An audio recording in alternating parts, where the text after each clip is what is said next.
Coming up during this conversation.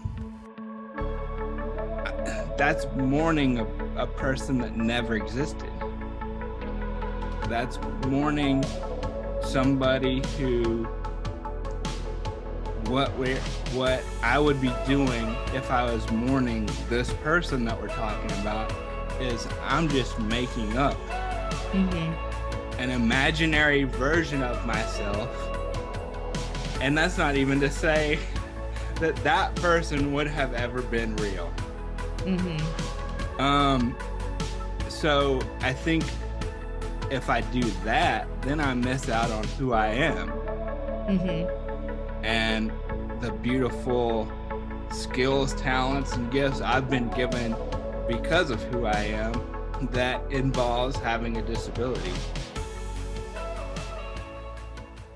So yeah, got this interesting question, and it really made me think. I love the I don't even know what the app is, but they allow for it to be anonymous, right? So that seems to lower the inhibitions of asking a question, because I have no idea who asked this. But here's what they said to us. They said, do you ever mourn the potential of who you could be, who you could have been, sans disability, so without disability? And they said, in parentheses, I ask because I do this and I would love advice. Yeah, when I saw that you posted that, I was like, oh, because, so have you gone there in your head? Because to be honest, when I saw that, I was like, there was such an aversion to even having this conversation, because I don't know that I really let myself go there, because there's nothing I can do about it. Yeah. So in my head, it must be why even put yourself through that pain? But I also, that's kind of a theme for me with addressing things. So of my own, can I support other people in addressing them? Absolutely. But my own stuff, it takes a lot for me to sit down with pain. So I can honestly say I haven't, but I'm willing to dip my toe in the water. But first and foremost, have you you've thought about that? So I would say I probably thought about that more half my life ago. So yeah, when I was a teenager, that was probably an issue that I dealt with in whatever way I was capable of at the time. And a perfect example would be the fact that my dad, when he was younger, he signed to be a professional football player for however long that was. And then my brother played football. And then I was like, oh man, this is something I can't do. And it's like, could I have gone out there and put the uniform on and been the feel good story 100%? But I wouldn't let myself do that, because I was like, I'm not competing at the level in which I want to compete. So I'm not even going there. Yeah. As much as I would love to be able to do that. And I was even talking to somebody about that yesterday with, I played what they call Challenger League. So it's all individuals who have disabilities. And at a certain point, I was like, okay, I'm done with this. This is no longer fun. But why wasn't it fun anymore? So they would make you run the bases, whether you got out or not. The rules, there weren't real rules. Yeah. And I was like, I know what competitive sports is. This is not it. And I'm done. And I had more in common with the coaches and the adults than I did the other people playing on the team. But this question, right? Do I mourn the potential of who I could be without the disability? You know, my brain automatically went to, well, that's mourning a person that never existed. That's mourning somebody who, what I would be doing if I was mourning this person that we're talking about is I'm just making up an imaginary version of myself. And that's not even to say that that person would have ever been real. So I think if I do that, then I miss out on who I am. And the beautiful skills, talents, and gifts I've been given because of who I am, that involves having a disability. And to sit and think about who I could have been if I didn't have one just robs me and the rest of the world of bringing the actual real person to life. Absolutely. You know, you said something about how you have gone there like in maybe like half of your life ago.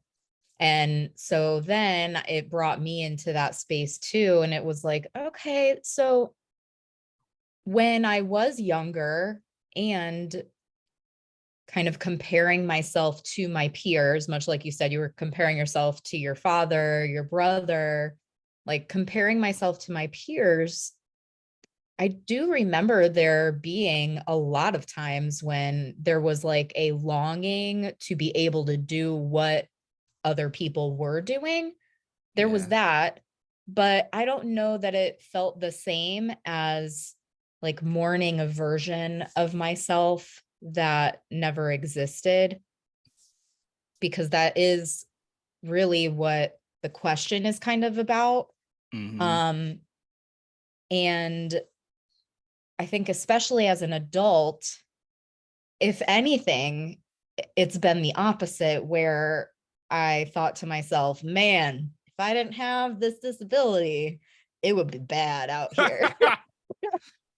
Because there are some things that, and there are limitations that I have that have kept me safe. Like, bottom line, these limitations that I have kept me safe. It's kept me from picking up hitchhikers like I tend to want to, because I want to like help people, and surely they are just needing help. You know, it involves a lot of like dangerous decisions that I potentially would have made. And so as an adult, I can reflect on, that's kind of where my brain goes to. But surely when I was younger, and I'm sure even now, there are times when it's like, damn, I really wish that I could do that. But with disability, I think there really comes a level of, well, let me figure out how to do what I can do within my own limitations so that I can feel like I'm reaching something in that sphere that I got to be creative about how to get there. Yeah, I remember when I interviewed Art, he talked about that very thing about, I have limitations. The limitations are real. And I think that's one place where we don't like to go either. You know, because we're built on a culture that saying we can be anything, and that's not, it's not true. Like, I'm not gonna be 6'5", 230 pounds playing NFL, or that's not the reality of a situation. And you know, before we got on, I was listening to the latest We Are Man Enough podcast, and they were actually talking about disability, and they were talking about, they always start with the question of, when is the last time you never felt like you were enough? And I forget, I think his first name is Gabor. I'm butchering it, but he's all over social media right now. Last name Mate. Yeah. And so that's who they were interviewing. And I love the way that he said, well, yeah, there's definitely a time when yesterday I didn't feel like I was enough. But he said the most important part of that question to ask ourselves is, who's asking that question? Because he said, look, I am not enough is not a feeling. I am not enough is a perception. I am not enough is a belief system. And I think that goes back to this actual question. Like, when we get caught up in this particular question, what we're saying is, I believe that I'm not enough as I am right now. And he went on to talk about, because they were talking about the social model versus the medical model of disability. And he said, there's lots of reasons why it's a struggle when you have a disability. Goes back to toxic culture. And he was like, it's also the fact that everything about being enough is predicated on actually not being enough, but doing enough. Everything is related to doing and not being. And most of our limitations as people with disabilities are related to what we can do. Yeah. And I know that is a struggle in our community for sure. And in working with men who have disabilities, I have seen that be a really prevalent thing that comes up in conversation, because of like being man enough has a lot to do with, and you've said it a lot in your recordings, the protect, provide, the doing. And that really gets tied in with this space of, am I enough? And then shame being the feeling that comes from that. That thought and that question. Yeah, it's interesting with the shame, right? Because shame, whenever I think of that, I think of Game of Thrones, and when they make the queen at the time walk through the streets naked, ringing the bell, shame, shame, shame. And then also guilt, like, because they're pretty closely hand in hand. Yeah, but like, shame is the belief system that we've taken on from the outside world, and then we've internalized it and we feel guilty. Like, a perfect example, if I was on that podcast and they asked me, when do you not feel man enough, right? My answer would be as simple as, when I know that my mom is out there cutting the grass.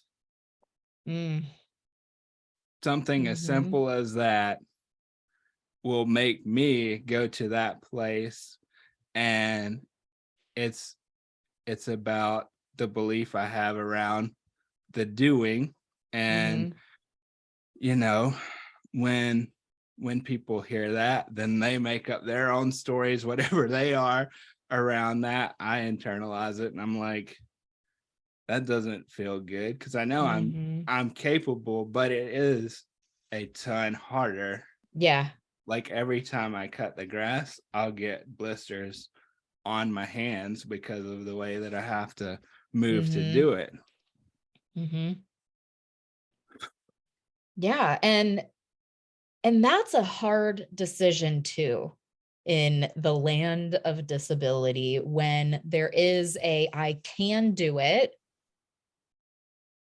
because I think we often are pushing ourselves to see what it is that we can do, and we're wanting to prove it, not only to other people but ourselves as well, and we're not wanting to have the guilt and the shame. So then oftentimes we're pushing ourselves beyond our actual limit, when we're really like, yes, we can do it, but yes, we're capable of doing it, but is this the best use of my energy? And is the injury worth it? Is, these other factors that come into play that we, that maybe people who don't have disabilities might not have to think about.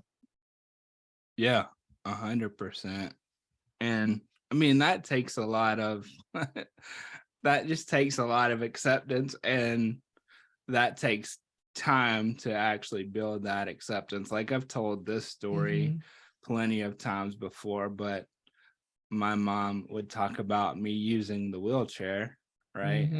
And being with my friends and being like, so do you want to have fun with your friends, or do you want to be tired, exhausted, just to prove a point? And at whatever moment that was, I was like, yeah, it makes more sense to just go have fun with my friends and deal with whatever comes by using the wheelchair. Because for the most part, that was an internalized story that I was making up about what that meant. I was making it like, I'm only so old, and now I feel like I just age myself just by using the wheelchair, right? Or using a walker, or using any kind of mobility device. And so I just had to get over that, but that took time. And at one point I was just like, okay, I'm too tired to do this. I would rather have fun. Yeah. For me, my experience with using a wheelchair was almost the opposite, which you and I tend to do. We live on opposite sides of the spectrum when it comes to things. Not everything, but in this scenario, similar, in that I was so afraid of getting hurt that I preferred to be in the chair. But then there was a lot of guilt and shame about that, because then I was choosing it knowing that, it's breaking my mom's back, having to like take it in and out of the car. It requires extra from other people. There's so many more considerations. And so choosing that to avoid injury was tough.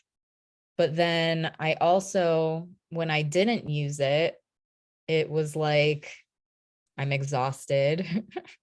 But at some point I did choose to start using it less. And for me, that's how I like gained my strength so that I could walk better. So it's like this dance of uncertainty of, well, if I do too much, then I'm back in it. And then if I don't do enough, I can't, not use it. And it's just really exhausting. Like you said, I just got too tired and then I would use it.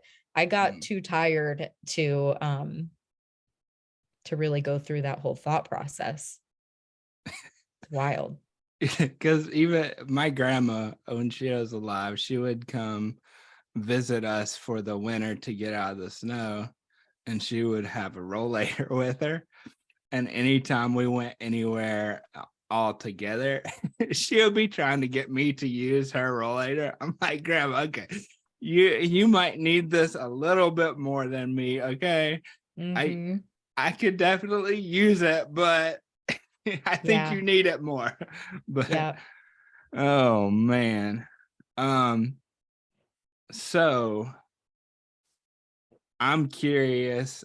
Obviously, we don't know who asked the question, but I'd be curious to know, like, what's the image of that person that they've made up that's their potential, because even the word potential, right? Potential is something we never reach. So who knows? Again, it's a lot of who knows, I think, for this one. It's a person that doesn't exist. They never existed. The only place they've existed is in your mind or in the minds of other people who have placed a story of who, because I could see this happening with parents. I could see them not knowing what to do. Maybe they weren't expecting to have a kid with a disability, and they had all their hopes and dreams, and they had their idea of what their kid was going to be. And then they voiced that, and that's what happened. To it would be better if this didn't exist, and it's only because somebody told you that doesn't mean that it's actually true. I'd imagine that is exactly how it kind of started.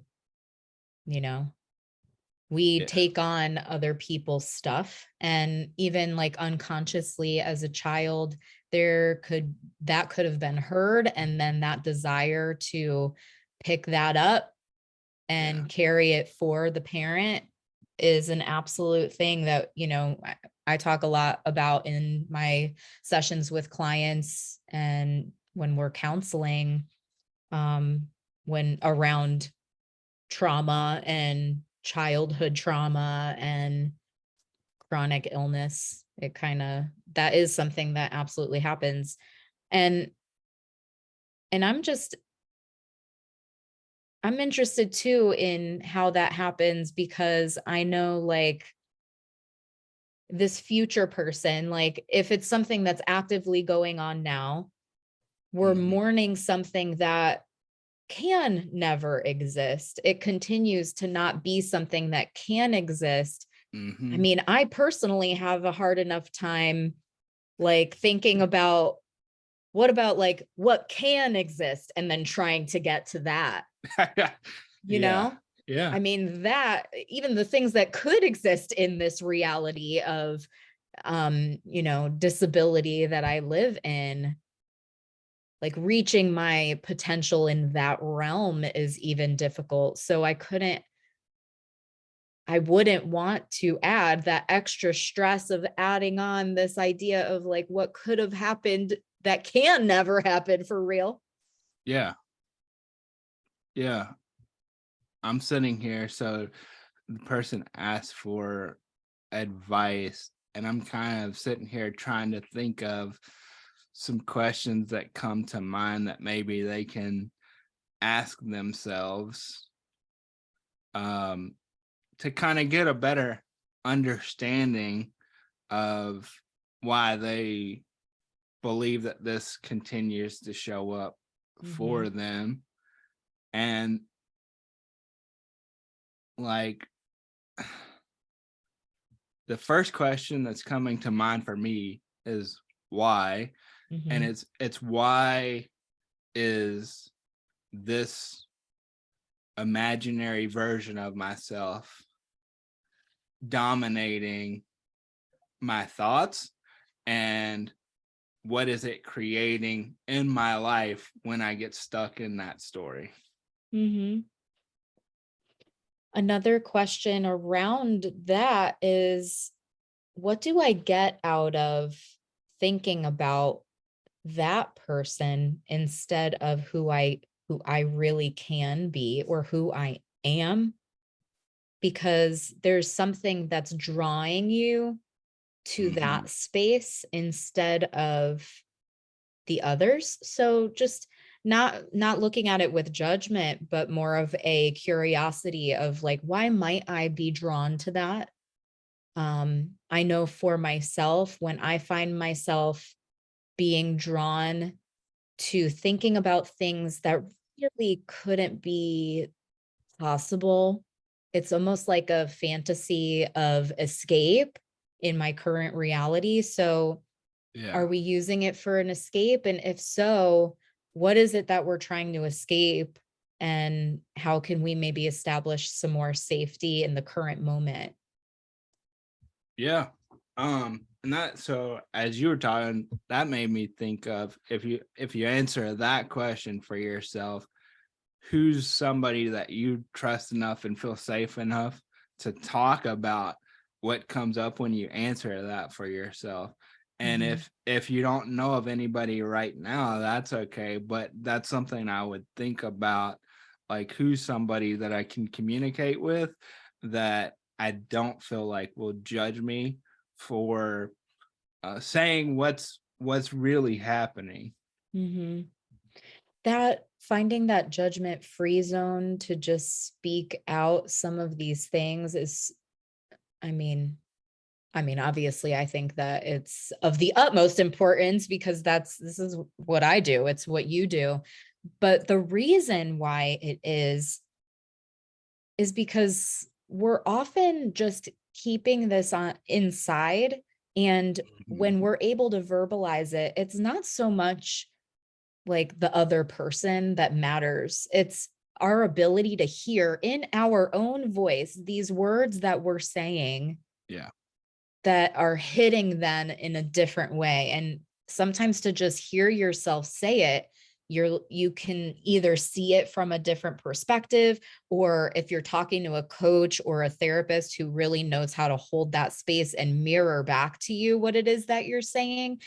I mean, it could be really life-changing to see it from a different perspective and hear it in a different way. Yeah. And I made a post about this the other day. Like, sometimes the most powerful thing that anybody can be for another person is just somebody who sits there and says, look, I don't have any answers. Don't look for me for the answers, but I'm willing to sit with you as you figure out the answer for yourself, because ultimately the answer is going to come from you. It's not going to come from me. It's not going to come from Michelle. It's going to come from you. And I think that's something that can be scary too. So you, like, take the ownership of, oh, this is me. This is what I'm experiencing. It's real. Here's where I'm really at. And like you said, it's really easy to get in that escape mode of, oh, look, it's me. I'm 6'3". I got my blonde hair back and I don't have to wear glasses and all this other stuff. But I'm telling you, like you said, now you're thankful that you do have it, because if you didn't, who knows what would be happening. And I often tell people, look, I can be an asshole with a disability. If I didn't have a disability, oh, I don't know. Yeah. I would not be this dude that's sitting here in front of you talking right now. Who knows who I would be. And I don't think it would be good either. Yeah.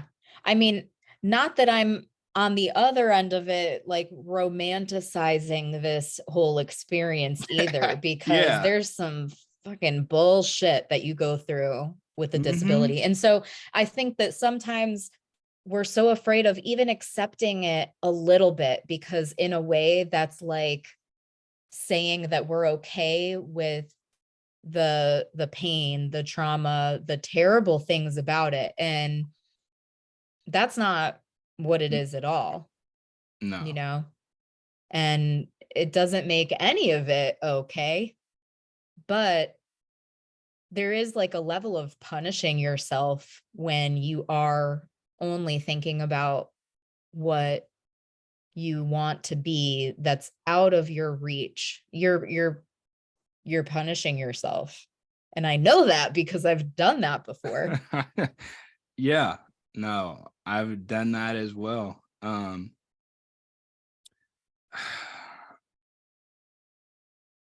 Yeah, I think there's lots of opportunity for this person and for anybody that this is resonating with when you ask some of these questions that we've been talking about, to kind of grow and get a, like, not get a newfound respect, but remember the respect that you have for the person that you are right now. And like I was saying with that other podcast about being enough, right? It's just a belief system. So if you think that there's something better on the other end of this person that doesn't exist, what are you believing about yourself right now that says I am not enough? Right. Because everybody is enough. It's just as we are. It's just because we've got these brains, and we can't just be like a tree. What does a tree do? A tree grows to whatever it can grow to, and it's never like, oh, look at that one, it's so much bigger than me, oh my gosh. Right. But our brains go and they mess everything up. Yeah. And in our intelligence as humans gets in our way. It does.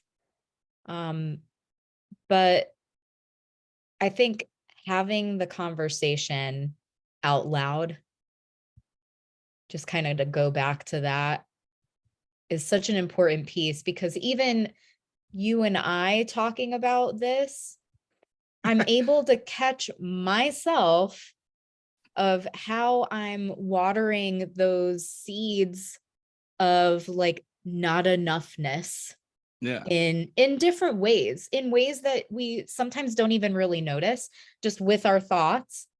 And so I'm able to like talk it out loud and be like, well, I don't want to be punishing myself in that way anymore, but so what can I shift? Like, what thoughts can I shift? What can I start doing? I know that I absolutely need to be doing more of these, because I always feel so much better after I talk like this and have so many aha moments answering questions for people, just for myself. It's such a great thing. So, yeah. And I've been trying to figure out how to say this, because I had this realization after I was done with that training that I just completed. And, at the end of it, people were talking about their experience in the training. And then some lady, and for people listening, this was just a training that was a 3-day training. Didn't know many people that were on it. They were from all over. And at the end of this training, this lady just said, "Nathan, I love you." And I was like, oh, that's interesting. But it made me start thinking, like, what is it that creates that within a random stranger? And I know for myself, without a shadow of a doubt, there's something that if I can be present enough with it, like, there's just an energy thing. Like, I say it all the time about collaborations of energy, but there's something that was given to me that is just an energy thing, that when I am fully what I say my trademark self, and not trying to be anything, not masking for anybody, not masking for myself, that comes through. And I think if we get caught in this idea of this other person, we're really masking our true self by trying to be somebody else. And to go back to my P words, we're performing. And guess what? You're always going to fail that performance, because that's not you. Yeah. And as a relationship coach, I work a lot with people who are really doing whatever they can to attract that person because they're wanting to have someone in their life, and we mask when we're trying to be whoever we need to be in order to get that thing that we want. We're going away from our authentic selves. So the more that we can sit in this like space of just being and not doing, the better it will be. I mean, people feel it even online, because this wasn't an in-person training, right? It was all virtual. Yeah. And I think that too, the other thing that reminded me is like when you truly connect with someone, it doesn't take a long period of time. It can happen like that if each person is really allowing themselves to be their true self. Like if you're masking, you can figure that out. Like, and it can only last so long. And guess what? As people with disabilities, often we don't have very good endurance. Okay. So that's not gonna work out in our favor to spend all this time masking. And even if you're able to attain that thing that you wanted so badly through the masking, how long are you going to be able to hold on to it? Because at some point, that mask is going to fall off, it's going to break, and that other person's going to be like, wait a minute, what the hell is this? This is not who I thought I knew. And on the other side of that, they might not even stick around to begin with because the performance feels so forced that they would have stuck around if it was the authentic you. Because we feel that as people, you can feel that. Yeah. You can pick up on it. And so there's a lot to be said for putting down the mask, putting down the armor, stepping back into this space of reality. And that's like a whole other conversation of like, what even is reality? But oh man, stepping into this space of the present moment, even more so, and not mourning this idea of a future self that could have been or should have been that never will be. Yeah. So how many years have you robbed yourself by thinking about that, by trying to live up to that? Because that can easily happen. I know there's been times when I've robbed myself for plenty of times because of the exact thing. I didn't feel like people would accept me for who I am. And that took more life experience, more getting older, because again, don't know how old you are, don't know how much life experience you have, but the more you deal with life, the more you kind of come around to like, okay, again, I said it earlier, I'm just tired of trying to be somebody else, and that means some people aren't gonna like you for whatever reason, but that's not your responsibility then to go make them like you. Your responsibility is to say, hey, cool, you don't like me, hey, guess what, there's another person right there, let's see what they feel about me. And even beyond that, really looking at how can I work on liking myself more. Yes. I made a post today that like when you sing love songs to yourself, the lyrics hit a little bit different. Because so many times when we're thinking about these songs and music, we're thinking about another person, and it might even be a person that doesn't exist for us yet. And so that's another tip that I would share is to really start focusing on how can I love the person that I am? How do I accept the person that I am? And recognize that that's how you get to become the person that you want to be. Yeah. 100%. I agree with all that. And I would even ask, I don't know how long you have been following me, but I would ask you as a person, what's the scariest thing about peeling back the label of who you believe that you're supposed to be? Because underneath that is exactly who you're meant to be. But there's something scary there that says, oh no, I don't want to do this. I don't want people to see me.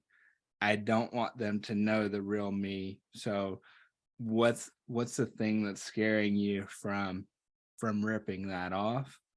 And like, again, I think it's acknowledge where you are, because as soon as you acknowledge that, you can do all the things that we've talked about building and starting to love yourself. But until you acknowledge what's truly going on, that's really, really hard to do.